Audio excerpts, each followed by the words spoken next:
தேமுதிக தலைவர் கேப்டன் விஜயகாந்த் காலமானார் என்ற துயர செய்தியை பார்த்து வருகிறோம். அவரது உடல் தற்போது ஆம்புலன்ஸ் மூலமாக வீட்டிற்கு கொண்டு செல்லப்பட்டிருக்கிறது. அது தொடர்பான காட்சிகளையும் பார்த்து வருகிறோம். மேலும் விவரங்களை கொடுப்பதற்காக செய்தியாளர் பாரி கார்த்திக் இணைப்பில் இருக்கிறார். பேசலாம்.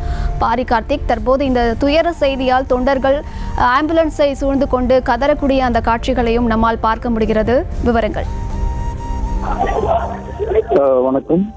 நடிகரும் தேமுதிகவுடைய நிறுவன தலைவருமான விஜயகாந்த் அவர்கள் தற்போது நம்மை விட்டு கொண்டிருக்கிறார் என்ற செய்தி அனைவராலும் ஏற்றுக்கொள்ள முடியாத ஒரு செய்தியாகவே இருக்கிறது. சிறந்த பண்பாளரும் சிறந்த மனிதநேயம் என்றும் எல்லாராலும் போற்றப்பட்ட தமிழக மக்களின் இடங்களில் நீங்காத இடம் பிடித்திருக்கும் கேப்டன் என்று அழைக்கப்படும் கேப்டன் விஜயகாந்த் அவர்கள் இன்றைய தினம் நம்மிடையே இல்லை என்பது மிகுந்த வருத்தத்தை ஏற்படுத்தியிருக்கிறது. நேற்றைய தினம் அவரது உடலானது மருத்துவமனைக்கு ஏற்பட்ட நிலையில் அவரது உடலாலும் தற்போது அவர் இல்லத்தில் இருக்கக்கூடிய சாலிகாம் பணிக்கூடிய அவர் இல்லத்துக்கு வந்து இருக்கிறது. அங்கு இருக்கக்கூடிய காட்சி அனைவரின் மனதையும் கண்கலங்க அழைக்கிறது. ஏனென்றால் அவருடைய உடலை சுற்றி தற்போது தொண்டர்களுடன் கத்தி பேச்சிலிட்டு கேப்டன் என்று அழைப்பது பார்ப்போரை அனைவருக்கு பொழுது வேதனை அளிக்கக்கூடிய ஒரு நிகழ்வாக இருக்கிறது. அனைவராலும் பாராட்டப்பட்டவரால் குறிப்பாக கேப்டன் அவர்களுடைய அரசியல் ஏரியில் கூட அவருடைய நற்பண்பை பாராட்டக்கூடிய வகையில் தான் வாழ்ந்தார். தமிழகத்தில் நீங்காத இடம் பிடித்தவர், நடிகர், அரசியல்வாதி, தேர்தல் தலைவர், நடிகர் சென்ற தலைவரின் பண்புகளோடு தன் வாழ்வியலில் அதிகாரமிக்க இடங்களில் சென்றிருந்தாலும் அனைவரும் நோக்கத்தோடு அனுப்பக்கூடிய ஒரு மிகச்சிறந்த பண்பாளர். அதிகமாக கோபப்படுவார் என்று எல்லோரையும் சொல்லப்பட்ட கேப்டன் கூட ஒரு நியாயத்தின் அடிப்படையில் தான் அவர் அதிகமாக கோபப்படுவார் என்ற ஒரு சொல்லும் பெருமை இருக்கும். அந்த அடிப்படையிலே தற்போது கேப்டன் நம்மை விட்டு திரும்பியிருக்கிறார் என்ற செய்தி அனைவராலும் ஏற்றுக்கொள்ள முடியாத ஒரு செய்தியாக இருக்கிறது. குறிப்பாக அவரை அரசியல் ரீதியாகவும் கடுமையாக எதிர்ப்போடு கூட அவருடைய நற்பண்புகளை கொண்டும் அவருடைய நேர்மையை கொண்டும் சேர்ந்திருக்கிறார்கள். அரசியலில் தூய்மையாக பொதுவாழ்வில் ஒரு தூய்மையாக வாழ்ந்த விஜயகாந்த் அவர்கள் தற்போது முன்னிறுத்தி கொண்டிருக்கிறார்.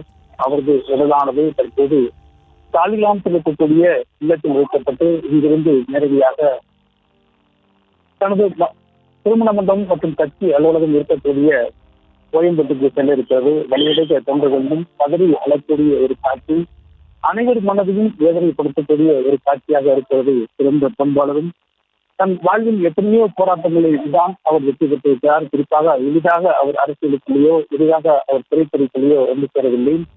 கிட்டத்தட்ட கமல், ரஜினி என்ற மிகப்பெரிய பிம்பங்கள் இருந்த போது மூன்றாவது மிகப்பெரிய நடிகராக தமிழ் சினிமாவில் கால்நடையவர். எந்த ஒரு சிபாரிசும் இல்லாமல், எந்த ஒரு வாரிசு அடிப்படையும் இல்லாமல் நேரடியாக சினிமாவிலும் அரசியலும் கலக்கண்டு வெற்றி பெற்றவர். பொதுமக்களுடைய அன்பை பெற்றவர், பொதுமக்களுடைய பேராதரவை பெற்றவர், வாழ்நாளெல்லாம் உழைத்துக் கொண்டே இருந்தவர். தன் சினிமாவிலும் சரி அரசியலும் சரி தன் வாழ்நாளெல்லாம் உழைத்துக் கொண்ட ஒரே மனிதன் தற்போது நிரந்தரமாக ஒருங்குகிறார். நிரந்தரமாக இந்த தமிழக மக்களை விட்டு கொண்டிருக்கிறார். தமிழ் திரைப்படங்களை தவிர வேறு எங்கும் திரைப்படங்கள் நடிக்க மாட்டேன் என்று தமிழ் திரைப்படங்களுக்காகவே நிறைய அர்ப்பணிப்பு செய்தவர். குறிப்பாக நலிந்து கிடந்த நடிகர் சங்கத்தை தூக்கி நிறுத்தியவர். தன் வாழ்நாளெல்லாம் அடுத்தவர்களுக்கு தொண்டு செய்யும் ஒரு மனிதனாகவே வாழ்ந்தார். எத்தனைய பசியோடு வந்தாலும் விஜயகாந்த் வீட்டிற்கு வந்தால் உண்மை இருக்கும் என்று அதனடிகளே கூறுவதை நாம் கேட்டிருக்கிறோம்.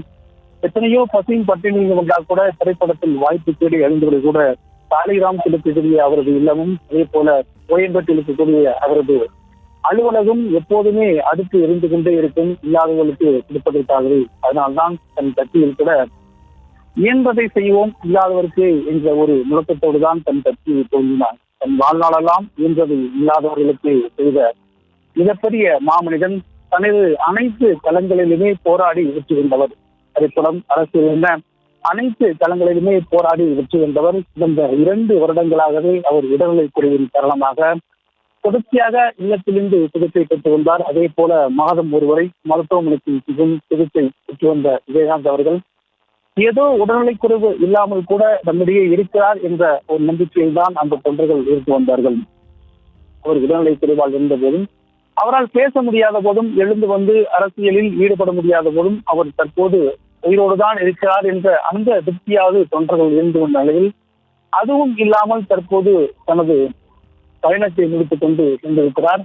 இந்த வகையிலே அவருடைய வாழ்வியலானது மிகப்பெரிய போராட்டங்களுக்கும் மிகப்பெரிய எதிர்ப்புகளுக்கும் சந்தித்துத்தான் இத்தகைய வெற்றி கொண்டார். குறிப்பாக அவர் சினிமாவில் நுழைந்த காலத்தில் ரஜினி, கமல் என்ற 2 பிம்பங்கள் மிகப்பெரிய பிம்பங்களாக இருந்தது. அதே போல தன் அரசியலுக்கு உள்ளே வந்த போதும் திமுக, அதிமுக என 2 மிகப்பெரிய சக்திகளுக்கும் கூடாகத்தான் உள்ளே வந்தார். தன் வாழ்நாளெல்லாம் எந்த ஒரு போராட்டத்தையும் கண்டு கலங்காமல் தொடர்ச்சியாக அவர் போராடி கொண்டே வந்த அவர் தற்போது நம்மை விட்டு பிறந்திருக்கிறார். அவரது இல்லத்தில் தற்போது வைத்திருக்கக்கூடிய அந்த கட்சியின் கொடி கூட அரை கண்டத்தில் பறந்து கொண்டிருக்கிறது. அவரது உடலை கண்டு பல்லாயிரம் பேர் தற்போது அழுது கொண்டிருக்கிறார்கள். நாம் நிற்கக்கூடிய இதே சாலிகிராமம் சாலைதான் ஒரு காலத்தில் விஜயகாந்த் இருக்கிறார் என்ற செய்தி கேட்டு கூட யாரும் உள்ளே கூட வர முடியாது. அந்த அளவுக்கு தொண்டர்களும் ரசிகர்களும் சூழ்ந்திருப்பார்கள். தனது ரசிக மன்றத்தை அரசியலாக பயன்படுத்தி ரசிக மன்ற நிர்வாகிகளுக்கு அரசியல் பொறுப்பு கொடுத்து அழகு பார்த்தவர்.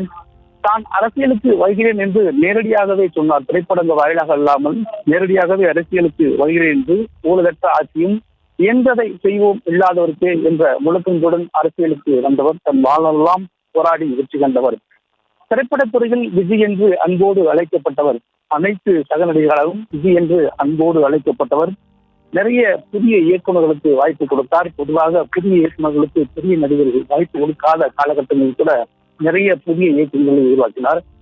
அதே போல நிறைய துணை நடிகர்களையும் தன் வாழ்வில் அதிகமாக உருவாக்கிய ஒரு மிகப்பெரிய பங்கு வகிக்கிறதுக்கு இன்றைய தமிழ் சினிமாவில் இருக்கக்கூடிய நிறைய துணை நடிகர்கள் மற்றும் சண்டை காட்சி இயக்குநர்கள் என பல்வேறு இயக்குநர்களையும் நடிகர்களையும் உருவாக்கிய பெரும் பங்கு விஜயகாந்த் இருக்கிறது.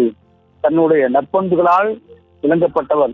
தன்னோட மிகப்பெரிய நடிகர் என்றோ மிகப்பெரிய அரசியல்வாதி என்ற பிம்பமோ தனக்கு இல்லாத போதும் தன்னுடைய நற்பண்புகளால் மட்டுமே தன்னை நிலைநிறுத்திக் கொண்டவர் தற்போது இந்த மண்ணை விட்டு பிறந்திருக்கிறார்.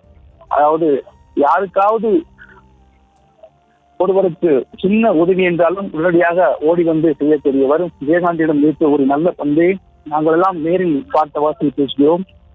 நாங்கள் செய்தியாளராக விஜயகாந்தை நிறமுறை சந்தித்த போதும் அவர் நம்மிடம் கேட்கும் முதல் கேள்வி சாப்பிட்டீர்களா என்றுதான் அவர் கேட்பார். யாரை பார்த்தாலும் அந்த கேட்கும் அந்த கேள்வி அரசியல்வாதிகளே பெரும்பங்கு அந்த வார்த்தை இருக்காது. சாப்பிட்டீங்களா அப்படின்னா கேட்கும் ஒரு சார்ந்திருக்கும் கூட நிலையில் சாப்பிட்டீங்களா எப்படின்னு எப்போதும் கேட்பார். எப்ப சாப்பிட்டீங்கன்னு கேட்பார். செய்திகளை உடனுக்குடனும் துல்லியமாகவும் தெரிந்து கொள்ள சப்ஸ்கிரைப் பண்ணுங்க.